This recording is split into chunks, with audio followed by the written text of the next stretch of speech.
Hello, my dear friends and subscribers. This will just be a short video. I opened my email this morning and found many email from all of you or from some of you asking about the situation in South Africa and asking whether myself and my family are safe. So after some consideration, I decided to um, do a quick video instead of answering every email individually, as that would take me hours. Okay, please note that I will be choosing my words carefully and will just give you the basics, at least for now. And please also realize that by doing so, I'm just protecting myself and my family. Anyway, the situation basically started out because our ex-president, Jacob Zuma, was charged with contempt of court by the Constitutional Court and sentenced to 15 months jail time. This was as a result of his affiliation with the Gupta's supposed state capture, various fraudulent tenders, etc., etc. Yeah, I don't really want to go into this in detail. As a matter of fact, I'm not someone who actually followed it on a regular basis. At my age and my circumstances, there are certain things I just prefer to know the basics about and not go into detail. Anyway, so it started out small with groups of people protesting his incarceration, and at no time did we expect that it would turn into the situation we find ourselves in currently. It is my opinion, and I must stress that it is my opinion, that these protests were hijacked by the criminal element of society. And the reason why it is my opinion is because I have been following everything yesterday, and on the occasion, some of the journalists were allowed to interview some of the rioters, looters, and it became quite obvious that many of them do not even know why it started. Some of them came out with things like, oh, it's because of unemployment, and others said it's because of the COVID lockdown, and there was only basically a handful who said that they will continue doing this until Jacob Zuma is set free. So that is why I believe that the original protests were hijacked by the criminal element, in short. Okay. So what happened over the weekend, yesterday, and is still continuing today, is that these rioters and looters, as I said, few of them are protesters, actually started looting shopping centers, everything, be it clothing, electronics, food, just everything. I mean, restaurants were cleaned out of even their tables and chairs. It's that bad. And obviously, when there was nothing left to loot, they would set these buildings ablaze.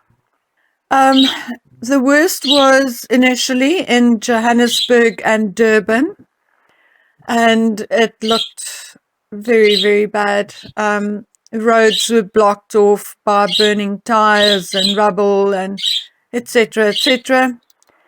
However, it started spreading to other areas in KwaZulu-Natal in particular, certain areas in the old Transvaal, Mpumalanga and Johannesburg area. And yesterday I spent most of the day receiving short pieces, clips and footage from my old hometowns, Richards Bay and Empangeni. And it saddens me to say that Empangeni, which was probably one of the nicest, bigger but yet small town, is absolutely devastated. I had a look at footage early this morning, and the shopping centre has been gutted. Storage facilities, factories and things have been broken into, burnt. It's just rubble as far as the eye can see. Anyway, main roads are currently mostly closed, and the ones that are still open obviously has stringent and loads of roadblocks, etc. So traveling on the main highways is now virtually impossible. Excuse me. As far as our personal situation is concerned, as many of you may know, I live in a small rural area in the Western Cape, and currently, as things stand, I sincerely doubt that we will see as things stand at the moment, I doubt we will see any, hopefully, of the violence that broke out in other areas. The reason for this is because we're a very small, close-knit community. We live, work, and play together regardless of color, political affiliation, religion, sexual orientation. We're a very tolerant little community with loads of mutual respect, loads of support for one another. And of course, we don't have anything that they can loot or steal, or very little. We don't have factories, we don't have industries, we don't have storage facilities, very little. It's basically a farming community. Yes, we do have a supermarket, but the ANC is not majorly represented in our area either. Obviously, there are some ANC members in our community, but I think I can say with sincerity that they are in the minority. And even those ANC members in our community, as I said, we're very tolerant of each other's political, religious affiliations, and it doesn't really matter to us. We like one big family in this town. And, unless they start bringing in these rioters, looters by the busloads, it's highly unlikely that we will see much or any of the violence that other places have seen. However, being a small community in a rural area, we are dependent on these big trucks bringing in foodstuffs, medicine, clothing, you name it. We don't have factories and manufacturing here, so we are absolutely dependent on these vehicles reaching us. That also includes things like fuel, petrol for our vehicles. So what we did this morning is we went shopping and stocked up on the basics, sugar, milk, basic stuff, toilet paper, toothpaste, etc. And already one can see that our little supermarket is starting to run on empty. They're still unpacking stuff coming from the storeroom, obviously. And we don't have a clue how long this situation will persist and what we will run out first. So it's a very difficult situation to predict, but regardless of us being in these outlying areas, we will also be touched by it in the long run. And like I said, we have no idea when transporting of goods will return to normal. It can be a week, 2 weeks, maybe never. We don't know. However, we are safe, and I believe and I trust and I pray that it will remain so. But, other than our neighboring town, perhaps, I doubt that long distance travel will be advisable in the next few weeks. So, yeah, we are virtually stuck. But, my dear friends, I am not going to panic.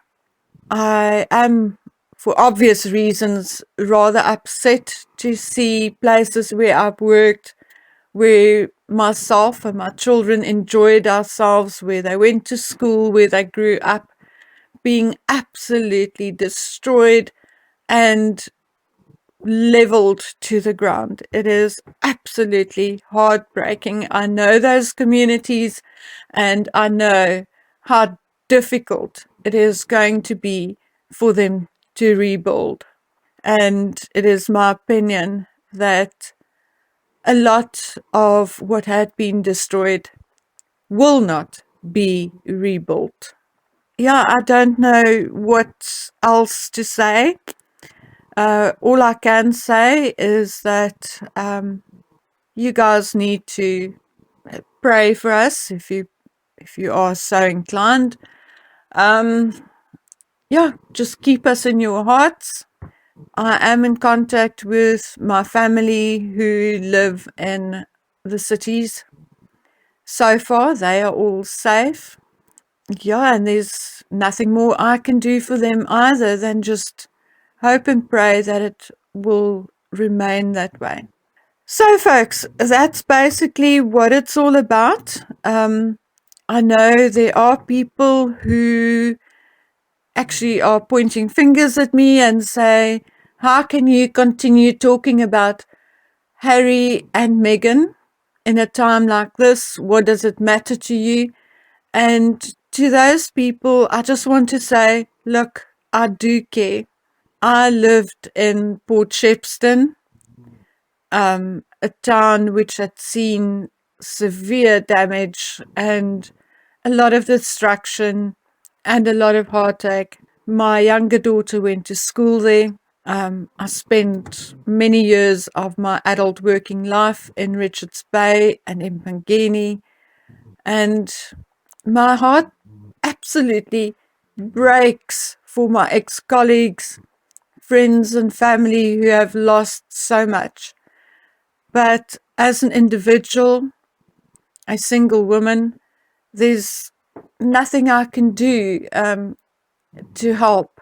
All I can do is to pray, to stay calm myself, because I have responsibilities and a family here at home, a daughter and a grandson, and I need to stay healthy in order to support them.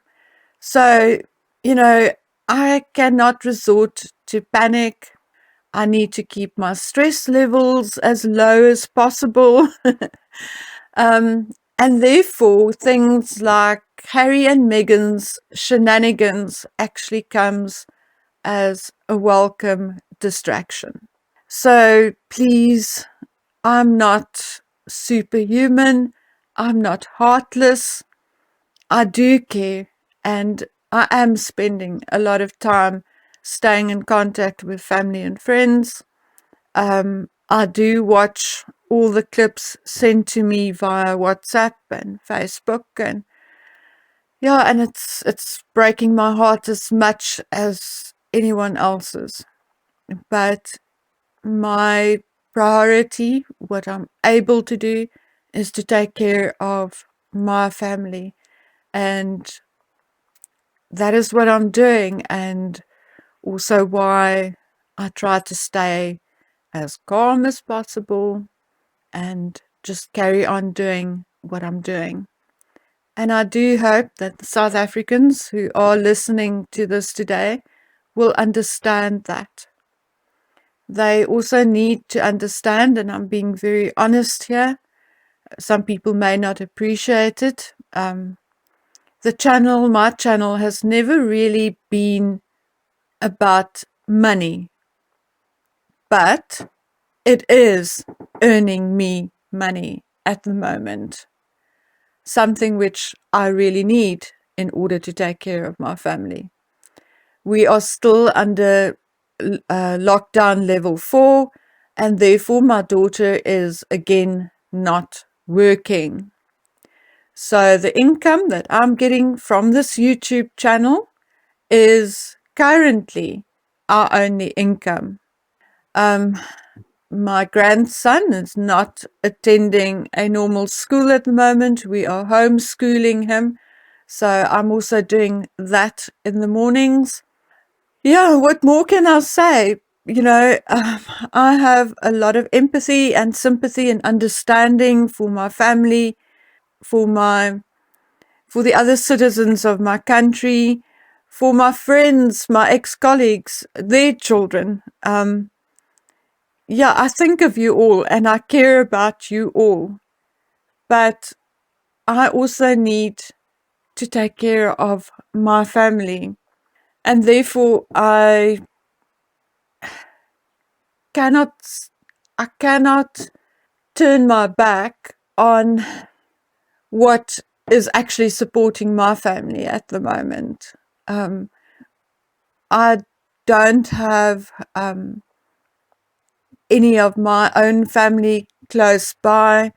I have a very small extended family. Those that I do have already immigrated and they live elsewhere. As most of you will know, my other daughter lives in Canada, my one cousin lives in New Zealand, another lives in Australia, another lives in Britain.